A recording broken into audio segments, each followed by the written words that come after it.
Hola, ¿cómo están?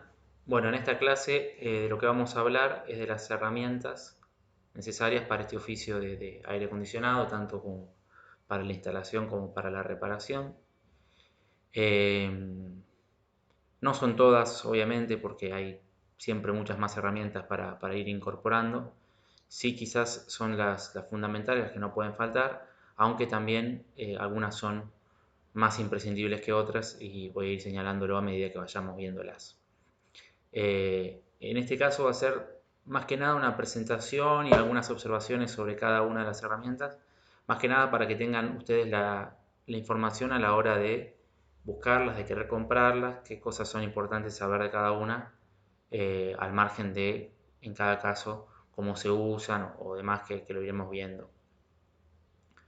Algunas herramientas son más específicas, digo, yo lo clasifiqué de la siguiente manera. Por un lado tenemos las herramientas más universales, sobre todo las que son de mano, herramientas específicas y después máquinas y equipos de soldaduras. Es decir, herramientas que se utilizan en muchos oficios, sobre todo muchas de ellas en la electricidad, algunas que son específicas de refrigeración o de aire acondicionado, máquinas, es decir, maquinaria específica o no, también máquinas para soldar, y me estaba olvidando multímetros, es decir, herramientas de medición, sobre todo de cuestiones eléctricas. Bueno, vamos a empezar con las elementales, las cuales supongo obviamente las deben conocer, pero vamos a hacer las aclaraciones pertinentes o saber que las tienen que tener sencillamente. Bueno, por un lado, destornilladores, obviamente, de varias medidas, Phillips y pala, sobre todo Phillips. Yo acá no puse en esta imagen, pero sí son muy útiles también los que son miniaturas y los que son muy cortitos, que permiten a veces, en lugar de poco espacio, usar los destornilladores.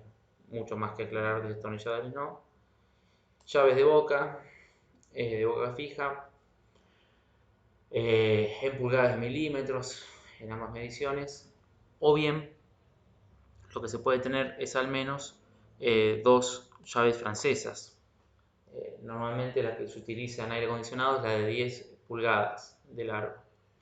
Eh, pero también se puede tener una más chica o una más grande, una media más chica o una media más grande, con la ventaja y desventaja que obviamente conllevaría una u otra cosa. Además de esto, llaves Allen, ¿sí? Esto sí, en milímetros.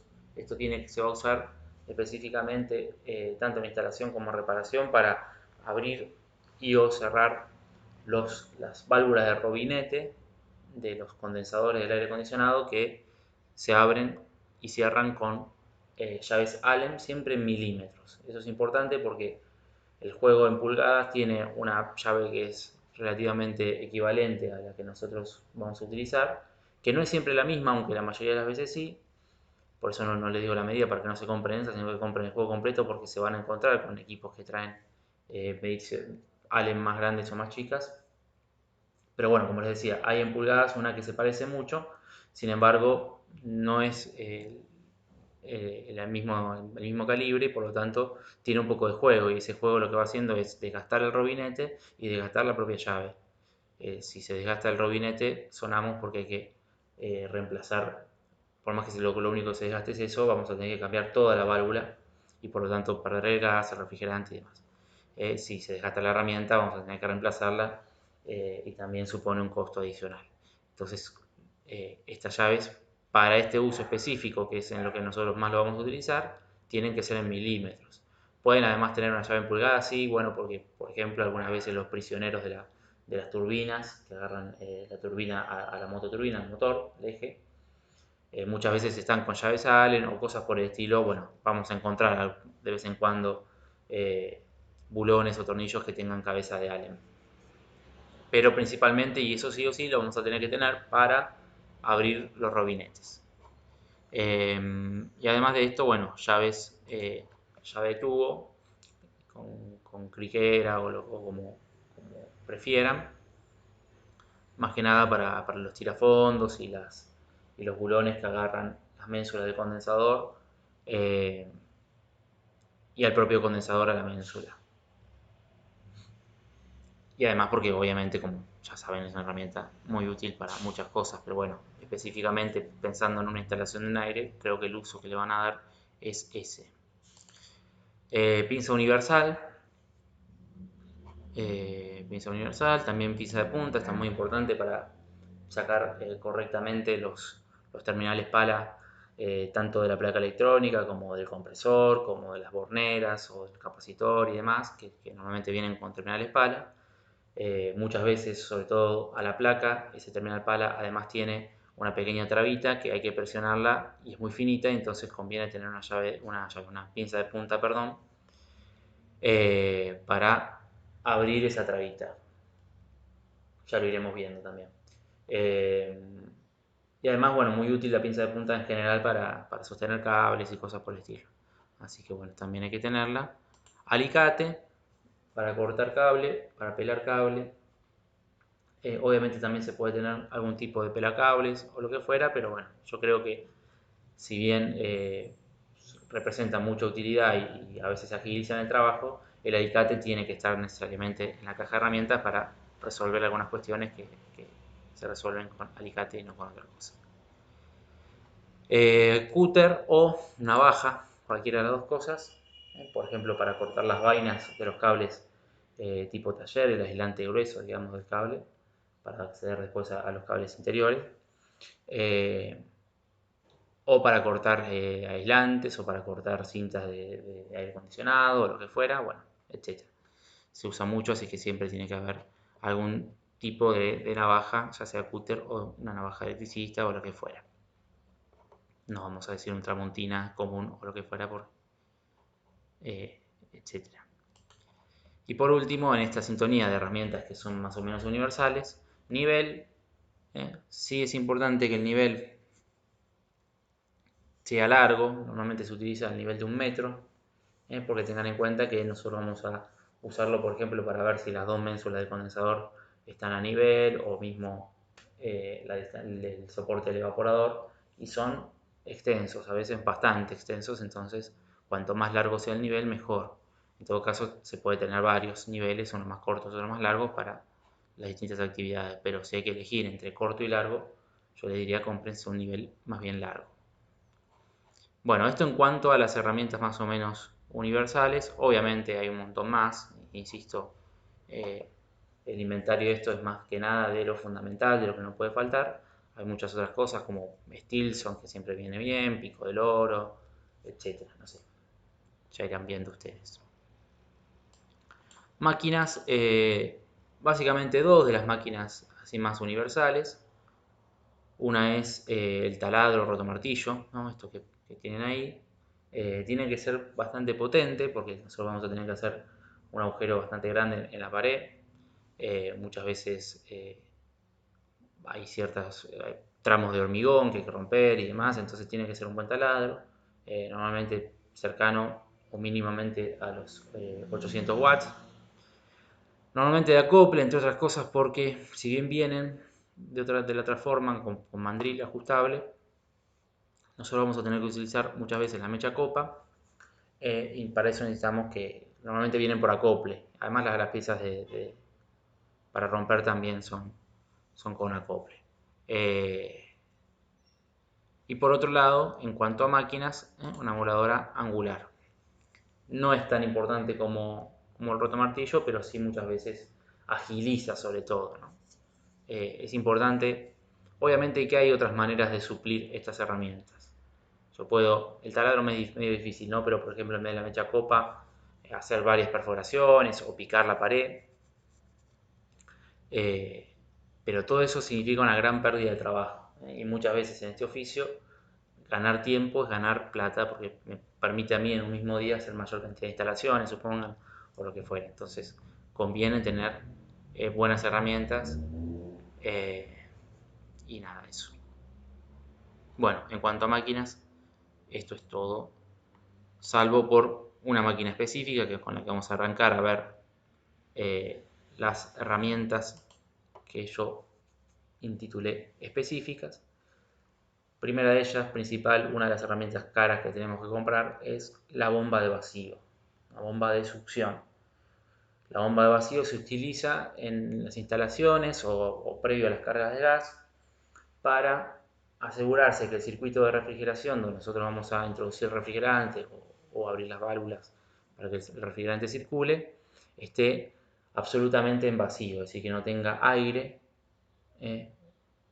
por dos cuestiones, principalmente porque el aire ocupa lugar dentro del circuito y ese lugar, por lo tanto, es porcentaje de menos de refrigerante, pero sobre todo porque el aire contiene humedad, y la humedad genera muchos efectos adversos en el circuito de refrigeración. Emulsiona el aceite, lo pone ácido, obstruye, etc. Entonces, algo que es muy importante en todo circuito de refrigeración, y el aire acondicionado no es excepción en ese sentido, es que esté totalmente en vacío y deshumificado, es decir, que lo único que haya circulando dentro de ese circuito sea refrigerante y, en todo caso, el aceite del compresor que el refrigerante a veces necesariamente arrastra. Entonces, por esa razón, siempre tenemos que tener una bomba de vacío. Importante la bomba de vacío, más que la marca. Esa foto que ven ahí es una bomba Dosivac, que es una muy buena marca. También hay una marca que vamos a ir viendo ahora en varias herramientas, que es una marca de herramientas de refrigeración en general y que dentro de lo que se consigue acá en Argentina es muy buena, que es Valve. También puede ser una bomba de vacío Valve, las hay. Pero la bomba de vacío yo creería que más que observar la marca, que a veces nos genera unos saltos de precio muy grandes, dado que la bomba de por sí es cara, sí me interesa que sepan comprar siempre bombas de un caudal grande, es decir, entre 100 y 130 litros por minuto de succión, y que sean perdón, de dos etapas. ¿Sí? Vamos a ver que hay bombas de simple etapa y bombas de doble etapa. Hoy la mayoría son de doble etapa, pero bueno, por las dudas estén atentos a la hora de comprar. En mi experiencia no he conocido gente que compre bombas de marcas desconocidas, por no decir otro término, pirulo, y les haya salido mal a la bomba, que se les haya roto rápido, lo que fuera. Entonces quizá conviene a veces con la bomba de vacío no comprarse primera marca, sobre todo para arrancar en este oficio que van a ir viendo que supone un costo. Eh, Comprar una bomba quizás no de primera marca, sino de alguna otra, pero sí observar estas cuestiones, que sea grande, que sea entre 100 y 130 y que sea de dos etapas. Prefiero eso que compren una Dosivac o una Valve de 60 PSI, de 60 litros, o menor o mayor, pero bueno, menor de 100, pongámosle. Preferible que sea segunda marca y de las características que señalé, a que sea primera marca, pero sea más chica o lo que fuera. Además, como otra herramienta específica de medición y fundamental en nuestro oficio, son los manómetros. Manómetros que tienen que ser un juego de alta y baja para cada refrigerante que trabajemos. Como sabrán, en aire acondicionado trabajamos dos refrigerantes, el R410A y el R22. Los equipos de 2013 en adelante son todos de R410A, pero hay todavía muchos instalados y a veces que se reinstalan de R22 y por lo tanto tenemos que tener herramientas adecuadas a los dos tipos de refrigerantes. ¿Cuál es el problema? Ustedes van a ver que hay manómetros que son a priori, digamos, universales, que el manómetro en sí admite los dos refrigerantes, que puede trabajar con las dos presiones. Van a ver que hay adaptadores, porque si bien las roscas de R22 y R410A en los equipos son distintas, es importante que tengamos uno para cada equipo porque los aceites que toleran esos gases sin reaccionar químicamente son distintos. Entonces, si yo usé un manómetro con un equipo de R22, al entrar refrigerante a la manguera del manómetro, entró con ese refrigerante aceite. Si yo después, por ejemplo, hago con ese mismo manómetro una carga de R410A en un equipo de R410A, con el refrigerante voy a empujar hacia dentro del equipo el aceite del 22 que me quedó dentro de la manguera, el residuo. Y ese aceite puede generarnos un lío dentro del equipo, que ya en todo caso iremos viendo cuando veamos refrigerante. Pero bueno, la cuestión entonces es importantísimo que tengamos un juego exclusivo para R22 y un juego exclusivo para R410A. Por lo tanto, dos juegos de manómetros. Y digo juego porque tienen que ser de alta y baja como el que ven en la foto. Es decir, que sean dos relojes, tres mangueras, etc. Bien, continuando con las herramientas específicas, para el trabajo con la tubería vamos a necesitar las siguientes herramientas. Uno, cortadora de tubo, es decir, herramienta para cortar los caños de cobre. Sí o sí de esta manera, ¿no? Esto no quiero ni aclararlo, ningún otro tipo de corte nos va a servir. Tiene que ser con cortadora que corta el cilindro perfectamente. Obviamente sí pueden ser mejores y peores marcas o lo que fuera, hay inclusive cortadoras eléctricas y demás, pero siempre que sea cortadora de tubo para refrigeración, para caño de cobre. Además de la cortadora, lo que vamos a necesitar, esta es otra herramienta clave, es la pestañadora. Bueno, ven ahí esta foto de la pestañadora que yo elegí. Es una foto de una pestañadora tipo excéntrica, con torque, marca Value. La marca que les decía respecto a la bomba, esta marca es muy buena, pero además es importante acá sí, como les decía en la bomba de vacío que no, en la bomba de vacío no importa la marca, bueno, acá sí nos importa la marca, sí nos importa la calidad, ¿sí? La pestañadora, el trabajo que hace es la pestaña, valga la redundancia, sobre el extremo del caño, también llamada ese trabajo abocardado, es decir, conifica el extremo del caño para sellar la unión de las tuercas, ¿no? Nosotros tanto en el evaporador como en el condensador vamos a hacer la unión sobre una rosca macho con una tuerca hembra que agarra el caño. El extremo de la rosca macho es cónico, ¿sí?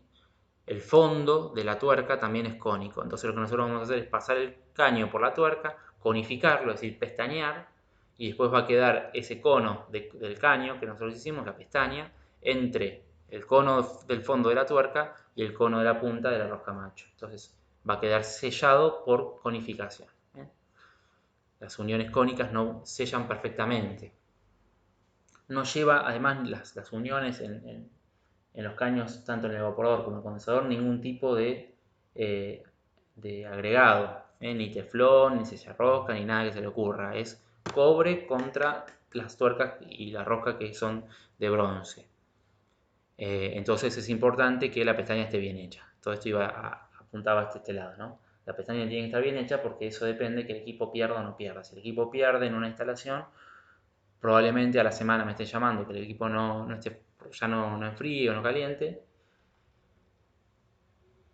Y eso supone que nosotros vamos a tener que repararlo y cargar gas, todo eso de nuestro bolsillo porque fue un error nuestro, es garantía de la instalación. Entonces, para que esto no suceda, conviene tener una herramienta adecuada, ¿sí? Entonces, yo sugiero este modelo de pestañadora y esta marca, pestañadora excéntrica con torque, marca Valve.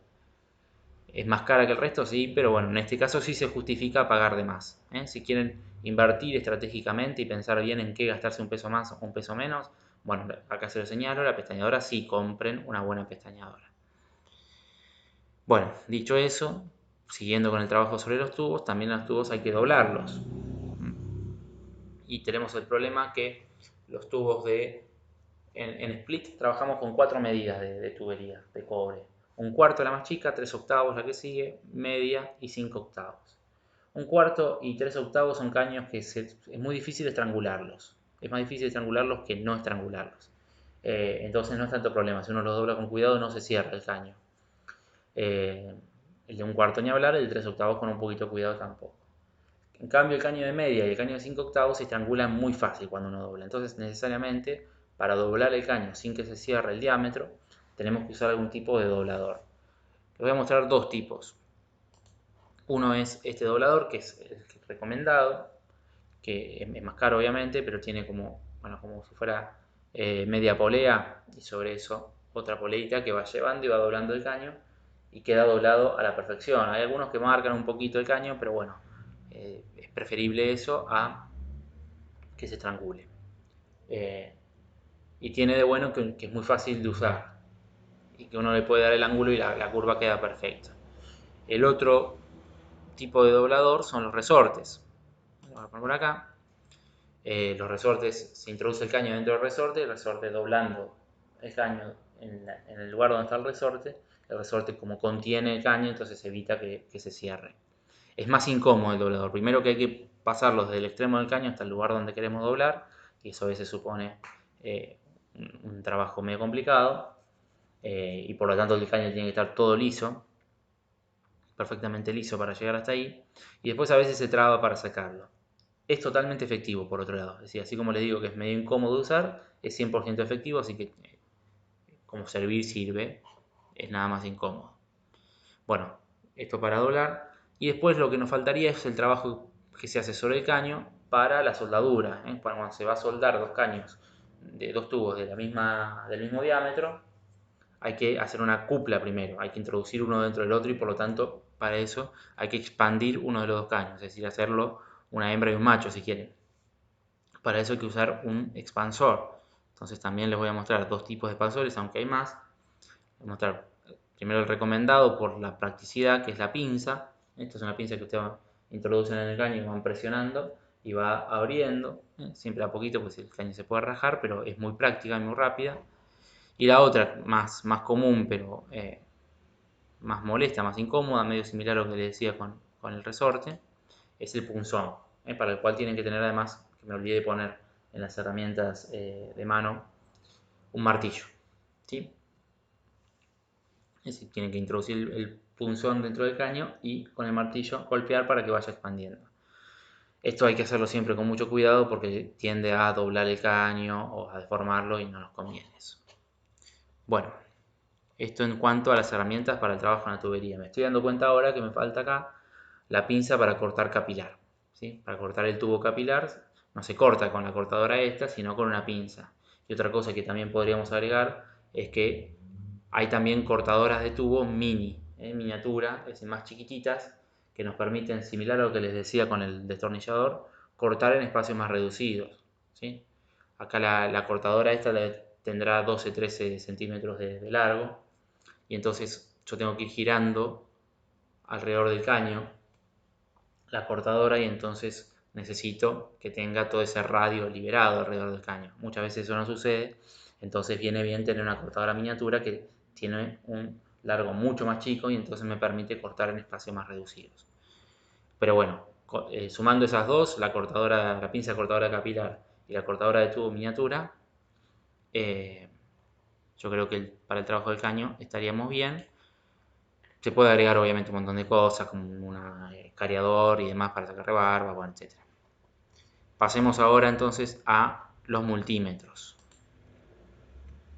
Multímetros, entiéndase, dispositivos de medición, sobre todo de cuestiones eléctricas.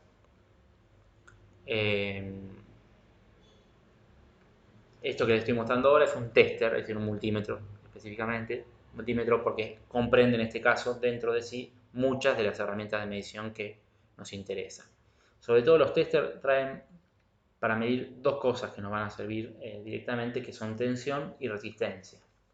Siempre traen algún tipo de amperímetro, pero si es de un amperímetro básico es medio incómodo también de utilizar. En cambio, el voltímetro y el ohmiómetro, si quieren, nos va a servir. Tengo también subida una clase ya sobre el uso del tester, así que en todo caso pueden revisar esa clase en el canal y ver cómo se utiliza. Yo ahora quiero centrarme en qué herramientas hay que tener. Entonces, puede el tester tener incluida o no, además, una pinza amperométrica o se puede comprar aparte, ¿no? Pinza amperométrica para medir, ahora sí, intensidad. ¿Qué ventaja tiene la pinza amperométrica a los amperímetros convencionales? Que la pinza amperométrica me permite medir sin contacto, abrazando el caño. No hay que ni siquiera morder el caño, ¿no? Sino que tiene que quedar el cable, tiene que quedar el cable dentro de la pinza amperométrica y entonces así me va a medir la intensidad de corriente, el caudal, el amperaje que circula por ese cable que yo estoy midiendo. Entonces, tester para voltímetro y ohmiómetro, si tiene, ya está, y si no, además, una pinza amperométrica, lo mismo, puede que lo tenga, y si no hay que comprarlo aparte, capacímetro para medir capacitancia, para medir los capacitores, los faradios o microfaradios de los capacitores, y además de esto, yo propongo este tipo, pero también puede ser otro, un termómetro que puede ser o no infrarrojo. Lo que la ventaja que tiene el infrarrojo es que es más rápido medir que con los otros, más cómodo y más rápido, aunque hay que tener también algunas eh, consideraciones que ya iré señalando. Pero bueno, no son tan caros como uno podría suponer, obviamente son más caros que el resto, pero son más veloces y además nada, son eso, cómodos de usar y muy adecuados a nuestro oficio. Y por último, de las herramientas que yo considero esenciales, vamos a hablar de lo que tiene que ver con la soldadura y con el nitrógeno, y ahora les voy a marcar por qué. Para soldar tubos o para soldar repuestos del aire acondicionado o lo que fuera, lo más conveniente es tener un tipo de soldadora como la que ven ahí en pantalla, que es una soldadora autógena oxigas, es decir, una soldadora que suelda con oxígeno, con su correspondiente regulador, y gas butano, es decir, no una autógena gasógena, no con acetileno, que es muy calórico para nuestro trabajo. Gas común, gas de garrafa común y oxígeno, con un pico y demás. Esta soldadora es muy cara de comprar, pero es muy barata de mantener. El insumo, el gas que gasta muy poquito gas, y el oxígeno no son caros en relación a la otra opción que les voy a mostrar ahora. Y con esta soldadura podemos resolver cualquier soldadura de nuestro oficio. La otra opción es el tipo de soldadura llamada MAP, que yo creo que es propano el gas que tiene, propano comprimido o algo por el estilo, que son unos cartuchos descartables del gas. Hay que tener sí el pico, muy cómoda de usar, más barata obviamente que comprar que la autógena oxidaz, pero los repuestos son caros, entonces a la larga termina siendo más costoso soldar con MAP que soldar con autógena gasógena, autógena oxidaz, perdón. ¿Qué otra cosa iba a decir? Y además no es tan calórica, entonces a veces, por ejemplo, si tenemos que soldar un compresor grande o caño de 5 octavos, supónganse, que necesita más calor, a veces se complica, por lo menos se complica, no quiero decir que no se puede, pero por lo menos se nos va a complicar, va a ser molesto soldarlo con la MAP. En cambio con la autógena no tendría ningún problema. Bueno, y además de estas dos opciones para soldar, que muchas veces igualmente se tienen las dos, para aprovechar la ventaja de una cuando es necesaria y la de la otra cuando también convenga, tenemos que tener un equipo de nitrógeno compuesto de un cilindro, un tubo de nitrógeno y un regulador. Importante que el regulador tenga una buena salida. Supónganse ustedes, normalmente tiene dos manómetros, ¿no? El manómetro de alta, que mide la presión del tubo, y el manómetro de salida, que sea el de baja. Es el de baja, nosotros vamos a intentar que tenga por lo menos hasta 60 bares para poder trabajar a bastante presión, que a veces el que traen los reguladores convencionales es más chiquito, es de 30 bares o por ahí, y eso a veces nos complica un poco presurizar a mayor presión. Y lo otro que nos importa es que la salida no sea para sujetar manguera con abrazadera, sino que tenga rosca de un cuarto para enganchar al manómetro del aire acondicionado. El nitrógeno lo vamos a utilizar para varias cuestiones. Para soldar, en la soldadura el nitrógeno nos sirve para asegurarnos mediante un barrido de nitrógeno, una brisa de nitrógeno en el interior del caño, que no se forme escoria, que no se forme hollín y no deje residuo la soldadura dentro del caño. También lo vamos a utilizar para presurizar el circuito y chequear la hermeticidad, es decir, que no haya fugas, y también para barridos de limpieza dentro del circuito a presión para barrer lo que haya con nitrógeno. Entonces es muy útil y muy importante tener nitrógeno. También es caro, pero bueno, es fundamental. Bueno, creería que con esas herramientas que hemos descrito, estaría lo fundamental. Se estarán dando cuenta que además de todo esto hay que tener movilidad, ¿no? Uno no puede ir en colectivo o en un remis con todo esto, una bicicleta menos. Eh, sí me parece conveniente porque intuyo que esto, yo no mencioné precios, pero si ustedes inmediatamente a esta clase se ponen a googlear las herramientas en Mercado Libre y demás, eh, creo que puede llegar a darles un infarto. Entonces, en ese sentido, mi sugerencia siempre es, bueno, vayan comprando de a poco. Sí, me parece que conviene comprar las cosas más caras primero, porque así congelan el precio, sobre todo con lo cambiante que es el dólar y lo influyente en los precios de este tipo de herramientas.